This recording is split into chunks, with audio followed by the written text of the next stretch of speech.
नमस्कार सभी दर्शकों का स्वागत है फिर से हमारे चैनल में। लोकसभा का शीतकालीन सत्र समाप्त हो गया। राज्यसभा का भी समाप्त हो गया और लोकसभा का भी। लेकिन इस बार का जो सत्र था वो विशेष विशेष इसलिए कि वंदे को 150 साल जब हो गए तो उसके ऊपर जो चर्चा हुई उस बहाने भारत की जनता को इतिहास थोड़ा सा मालूम पड़ा। जो चर्चा सभी लोगों ने की, विपक्ष ने भी की और सत्ता पक्ष ने भी की। सत्ता पक्ष ने जो जो फैक्ट्स रखे वो सब मालूम हुए। लेकिन ओवरऑल आज हम डिस्कस करेंगे कि ये जो विंटर सेशन था वो कितना प्रोडक्टिव था, सक्सेसफुल था, या फिर जैसा विपक्ष कहता है कि टाइम वेस्ट कर दिया सरकार। तो आइए आज हम इसी के बारे में चर्चा करेंगे और हमारे साथ जुड़े हैं सुप्रीम कोर्ट के प्रसिद्ध lawyer advocate Pankaj Joshi ji. Sir thank you once again. एक बार का लोकसभा का सत्र जो है वो खत्म हो गया। जी, नमस्कार मैडम और आपके सभी व्यूअर्स के लिए बहुत-बहुत नमस्कार। और अ, और जैसा आप कह रही हैं कि जो विंटर सेशन है, विंटर सेशन निश्चित तौर पे हंगामेदार रहा, काफ़ी चीज़ें रहीं, लेकिन उसके बावजूद भारत सरकार की तरफ से इस बार माननीय केंद्र सरकार ने जितने भी जो बिल हैं लगभग 10 बिल रखे गए, उनमें से लगभग 7 दोनों लोकसभा और राज्यसभा दोनों से बिल पास हुए हैं। तो ये जो विंटर सेशन है, ये अपने आप में आउटस्टैंडिंग रहा है और उसमें भी जो 2 बचे हैं, उनको स्टैंडिंग कमेटी के पास भेजा गया है। तो इसमें जो क्रूशियल बिल एक तरह से जो खास करके बीमा के लिए जो था और न्यूक्लियर एनर्जी के लिए था, तो ये सारी चीज़ें इसमें आई हैं, तो ये निश्चित तौर पे नरेंद्र मोदी जी की कर्मठता और जो सदन को चलाने की जो प्रक्रिया है, वो जो तो उसको दर्शाती है। विपक्ष ने कहीं न कहीं अ, चाहे नरेगा कानून को बदलने के कारण जो उस बिल को उसकी प्रतियाँ फाड़ी या और जिस तरह से माहौल को खराब करने की कोशिश किया या एफआईआर के ऊपर जिस तरह से विपक्ष ने जिस तरह से मुद्दा उठाया, लेकिन उसके बावजूद भी ये जो है जिस तरह से काम हुआ है दोनों, ये अपने आप में बड़े ही तारीफ के काबिल है। यस सर, खास तौर पे मैं सर इस बात का जिक्र करना चाहूंगी कि जो जी राम जी बिल आया और संसद में उसको पास किया गया, उसके ऊपर काफी हंगामा हुआ। विपक्ष ने काफी आरोप लगाए कि सरकार ने गरीबों के साथ अन्याय किया है। देखिए, जी राम जी जो बिल है उसमें नाम चेंज करने के साथ ही उसकी जो प्रोडक्टिविटी है उसको और बढ़ाया गया है। जैसा कि इसमें है विकसित भारत गारंटी फॉर रोजगार एंड आजीविका मिशन ग्रामीण, तो उसको शॉर्ट में वीबी जी राम जी नाम रखा गया। और इसमें भी जो 125 दिन का जो आपका जो रोजगार है उसको उसके लिए कहा गया है। और जो सेंट्रल गवर्नमेंट और स्टेट गवर्नमेंट दोनों एजेंसियों का जो एक तालमेल का जो एक पहले एक अभाव रहता था, उसको इसमें दिखाया गया है कि जो भी जो फंड जो आएगा, उसकी किस तरह से उसको रीएलोकेट करके और उसको दोबारा से उसमें किया जाएगा। केंद्रीय ग्रामीण विकास मंत्री शिवराज सिंह चौहान ने इस बात को लेके उसमें अपनी क्लियरली इस बात को रखा है कि किस तरह से ये जो बिल है वो और आगे जो है जो पुराने जिस तरह से कानून था उसमें किस तरह से आगे जो प्रोडक्टिविटी है उसको बढ़ाएगा। विपक्ष का ये कहना है कि जो ये एंटी रूरल है या भारत सरकार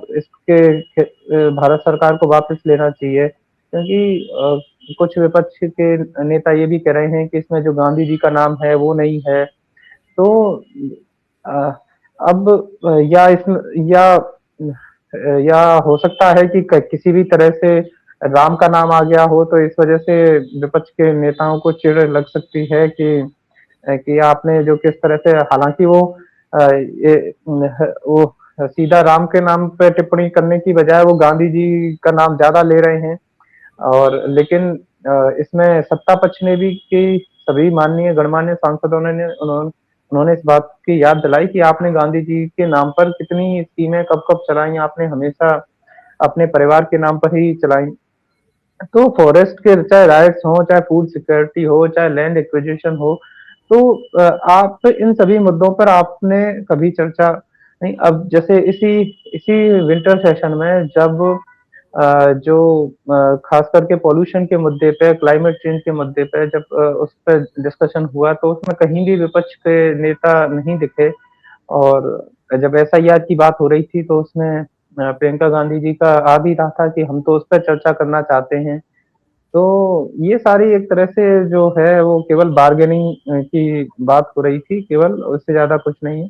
और अभी जब मीटिंग में जब सत्ता इन विपक्ष के जिस तरह से सहयोगियों से बातचीत की जाती है, तो उसकी भी हमें एक चाय पे चर्चा माननीय प्रधानमंत्री जी के द्वारा दिखी हुई, जिसमें विपक्ष के नेताओं को भी बुलाया गया था और उनके जिस तरह से एक एक डेमोक्रेसी की में जिस तरह से पक्ष विपक्ष दोनों नेताओं के मध्यस्थ बीच में एक सामंजस्य से बातचीत से जो बातें होती हैं उसकी भी ये दिखाई दिया। अब और जहाँ तक मुख्य अपोजिशन के जो लीडर हैं वो तो खैर विंटर सेशन में उपस्थित ही नहीं रहना चाहते, तो वो तो अपने आप में उनको तो उनकी कार्यशैली पे तो सवाल निश्चित तौर पे मीडिया में बातें उठ रही हैं। तो ये है।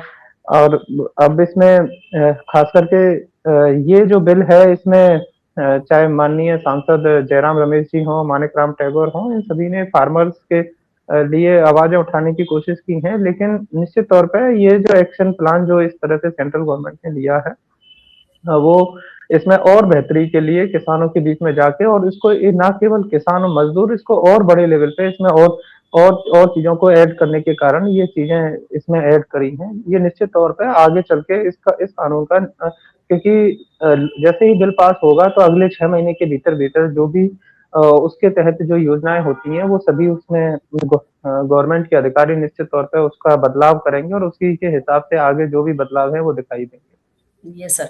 सर दूसरी बात ये है सर कि जो जी राम जी के बारे में जब चर्चा हो रही थी, तब विपक्ष धरने पे बैठा था और ये कह रहे थे कि ये देश गांधी जी के विचारों से चलता है।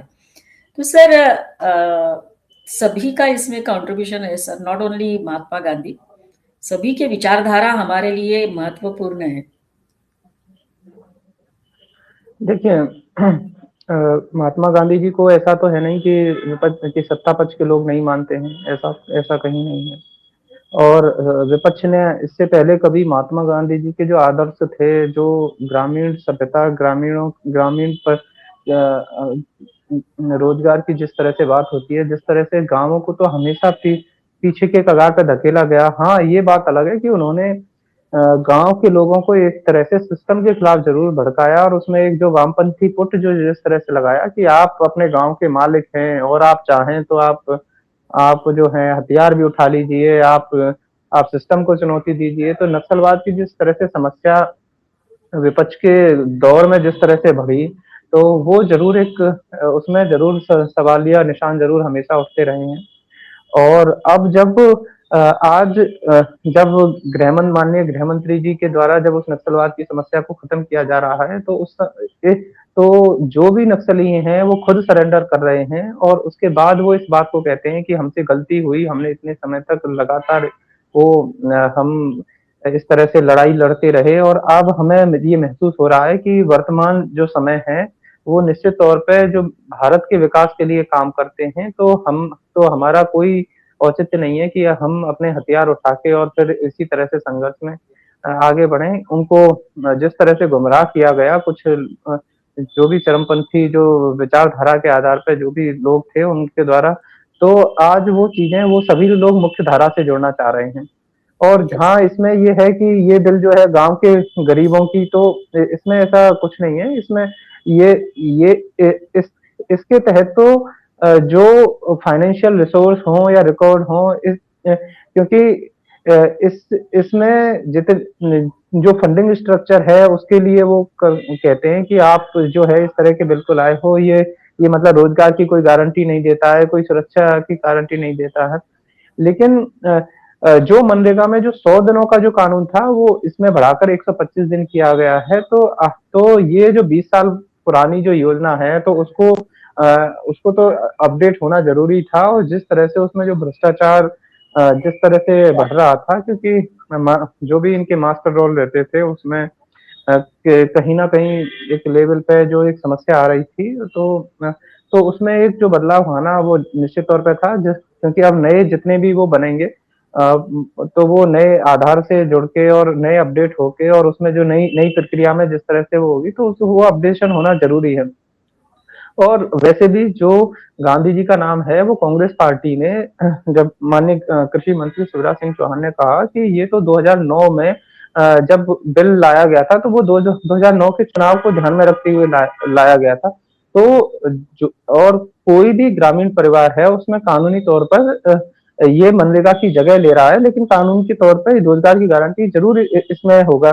और जहां तक नौकरियां और इसमें है तो वो भी केंद्र शासित प्रदेश और संबंधित राज्य उनके माध्यम से बनाई जाएंगी। और उसमें अगर उस नौकरियों में कोई वेतन का भी जो परसेंटेज रहेगा वो 40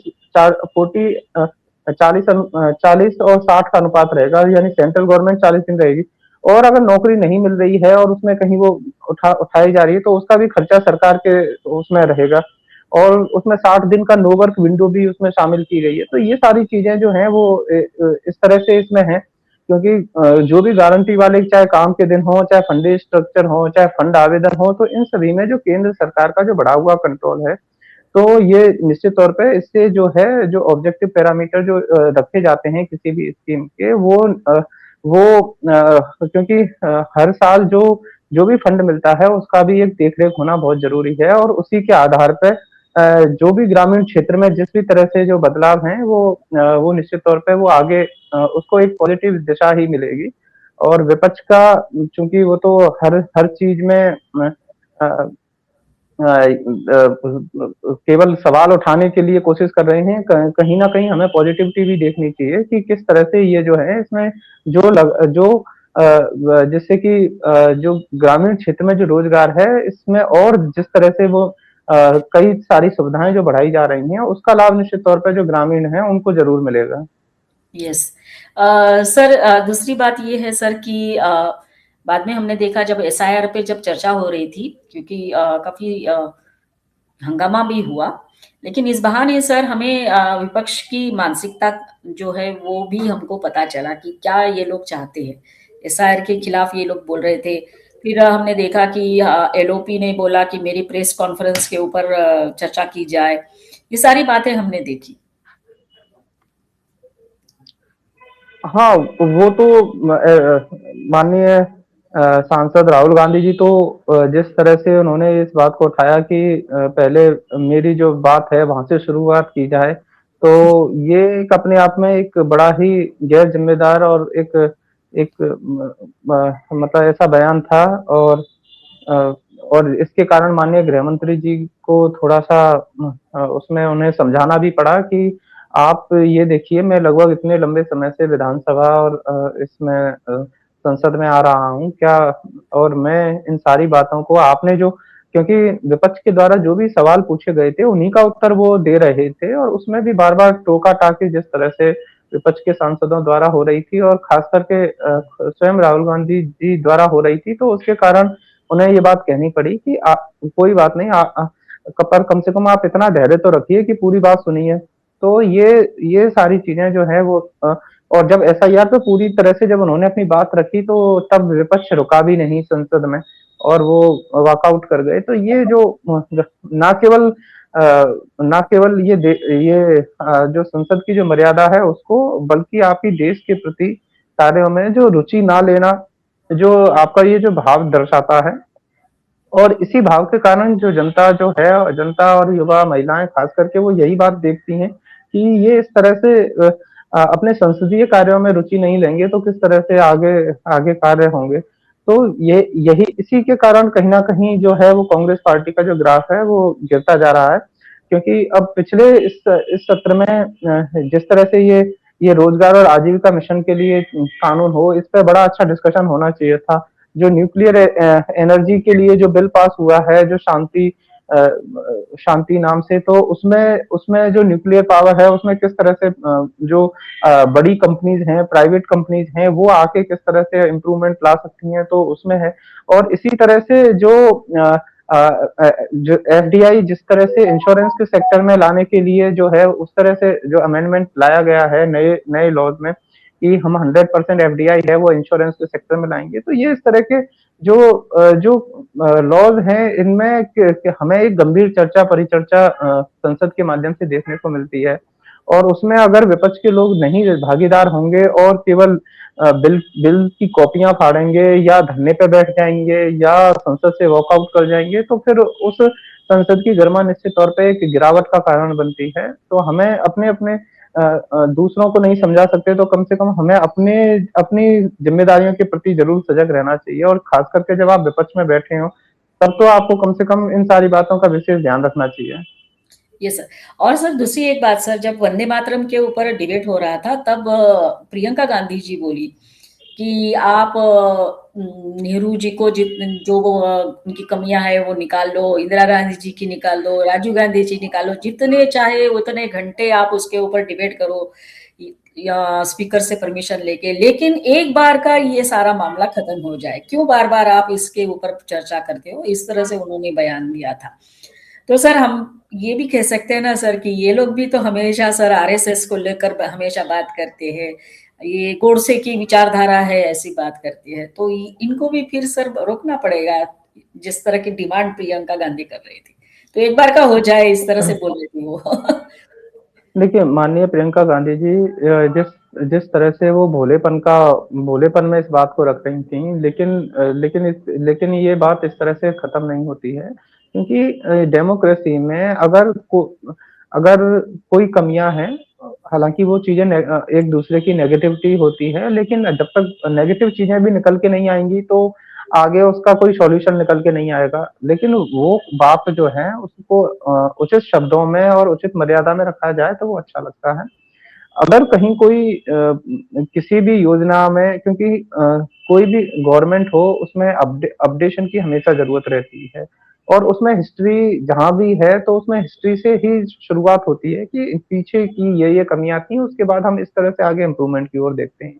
यस। अगर प्रियंका गांधी जी इस बात को बार बार कहती हैं कि देखिए हमसे ये कमियां रही, और तो आप इनको एक बार में उठा के बात खत्म कर दीजिए।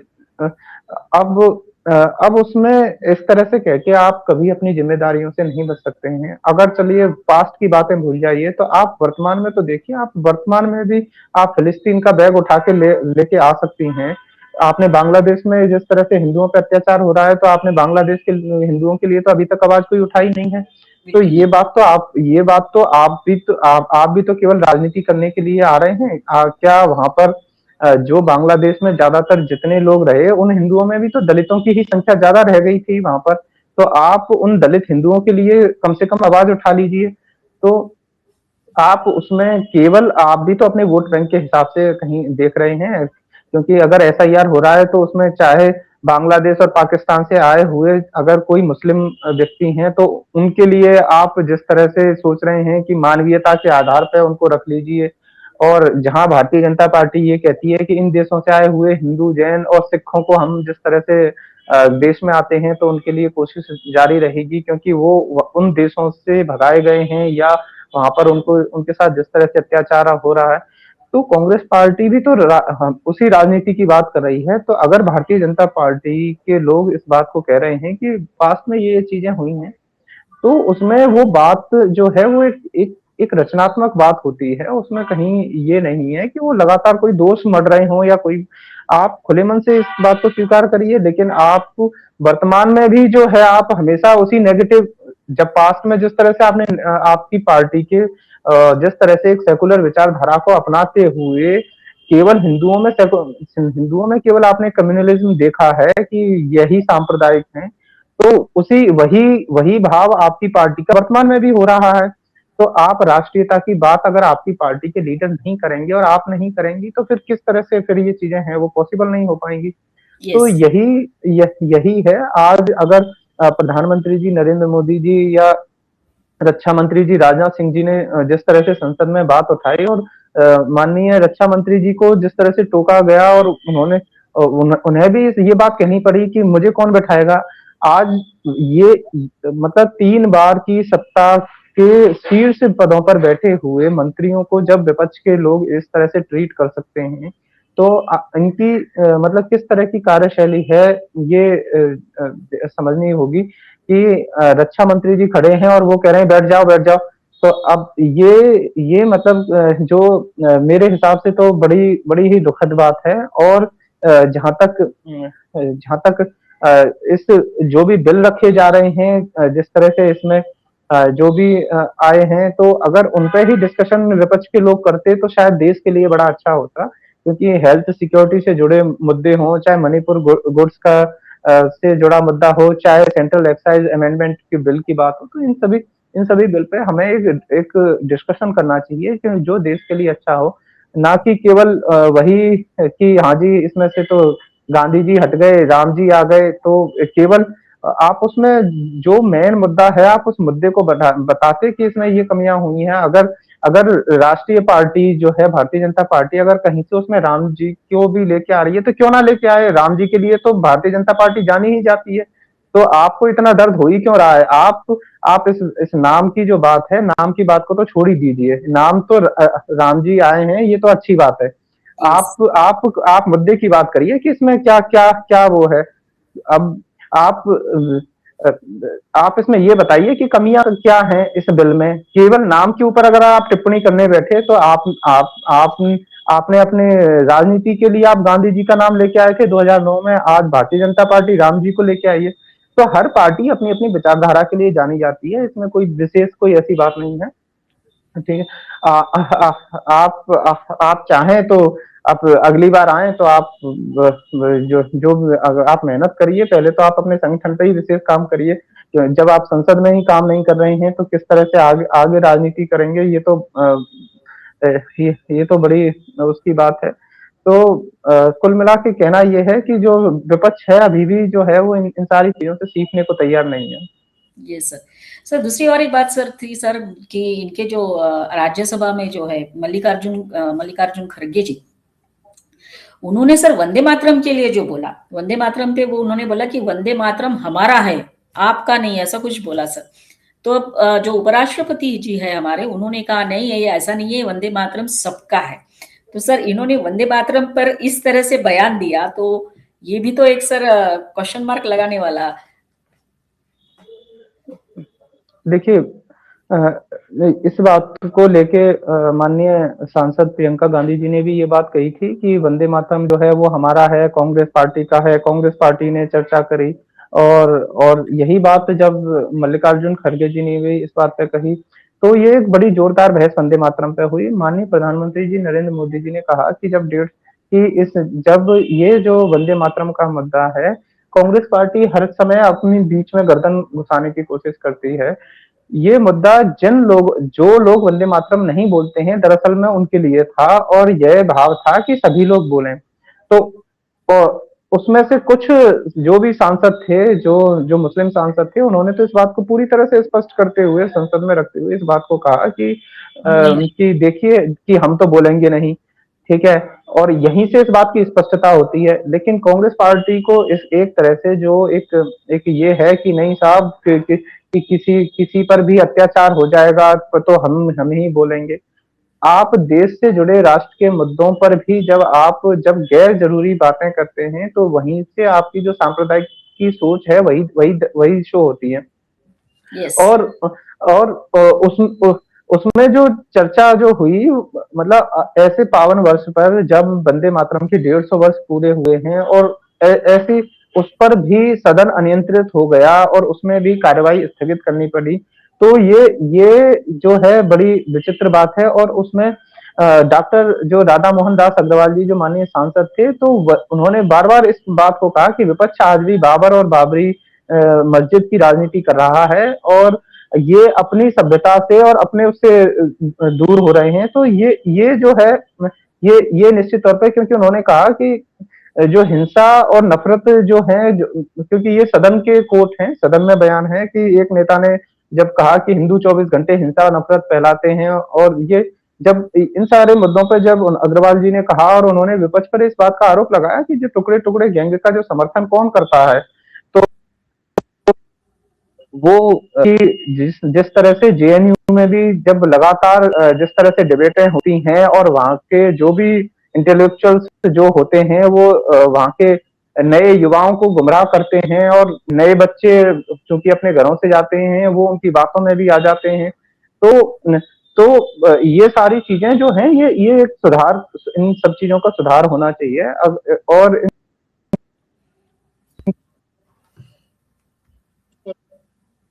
लेकिन वो ये सब ना करे हुए और कहीं ना कहीं जिस तरह से जो एक इस तरह के लोग हैं उनके सपोर्ट में आके खड़े हो जाते हैं। तो कांग्रेस पार्टी की जो एक विचारधारा जो उस समय जिस तरह से ये थी कि हम कि खिलाफत आंदोलन में जिस तरह से हम भाग लेने वालों के समर्थन देंगे, तो वहीं से वो परंपरा शुरू हुई और आज तक लगातार उसी तरह से, चाहे चाहे कोई भी सांप्रदायिक चीजों में इन्वॉल्व रहने वाले लोग हों, लेकिन हमें एक पक्षीय उन्हीं का सपोर्ट करना है। तो उसी के कारण आज कांग्रेस पार्टी की ये हार हुई है। और नीचे का जो कांग्रेस पार्टी का भी वोट बैंक है, कार्यकर्ता है, वो भी इस बात को समझने लगा है और इस कारण वो भी कांग्रेस पार्टी के शीर्षस्थ नेताओं से दूरी बनाने लगा है। और धीरे धीरे उसमें क्षेत्रीय पार्टियों के रूप में वो अलग हुए, और अब वो धीरे धीरे कार्यकर्ता भारतीय जनता पार्टी की तरफ आ रहे हैं, मुड़ रहे हैं और वो वोट दे रहे हैं, जिसके कारण अब जो भारतीय जनता पार्टी हर राज्यों में अपनी सरकार मजबूती से अपनी सरकार बना पाने में सक्षम हो पा रही है। Yes sir. तो एनीवे सर, कंक्लूजन में हम यही कहेंगे कि इस बार का जो विंटर सेशन रहा वो सही में ऐतिहासिक बोल सकते हैं, क्योंकि 150 साल वंदे मातरम को हो गए, उसके ऊपर डिबेट हुआ और काफी सारी बातें उजागर हुई। साथ साथ ये भी कहेंगे कि इस सत्र में जो बिल पास हुए, न्यूक्लियर के हो या फिर जी राम जी हो, ये भी एक अच्छा कंट्रीब्यूशन रहा या फिर एक अच्छी बात रही, अचीवमेंट बोल सकते हैं हम सत्ता पक्ष के लिए। लेकिन सर, एक और महत्वपूर्ण बात है, जैसे ही ये सत्र खत्म हुआ तो प्रधानमंत्री की यहाँ चाय पे चर्चा हुई और चाय के चर्चा के लिए प्रियंका गांधी उपस्थित रही। राहुल गांधी कभी गए नहीं थे, मल्लिकार्जुन खड़गे कभी नहीं गए थे, लेकिन प्रियंका गांधी गई। इसी बात के ऊपर भी काफी चर्चा हुई कि क्या कांग्रेस अब प्रियंका गांधी की तरफ बढ़ रही है। तो सर, आज आप हमारे साथ जुड़े, इसके लिए हम आपको धन्यवाद देना चाहेंगे और सभी दर्शकों को कहेंगे कि हमारा आज का वीडियो जरूर देखिए, लाइक करिए, कमेंट करिए, शेयर करिए और हमारे चैनल को सपोर्ट करते रहिए, सब्सक्राइब करते रहिए। धन्यवाद सर। जय हिंद, वंदे मातरम। जी, आपने मुझे समय दिया, इसके लिए भी आपका बहुत बहुत धन्यवाद। जय हिंद, वंदे मातरम।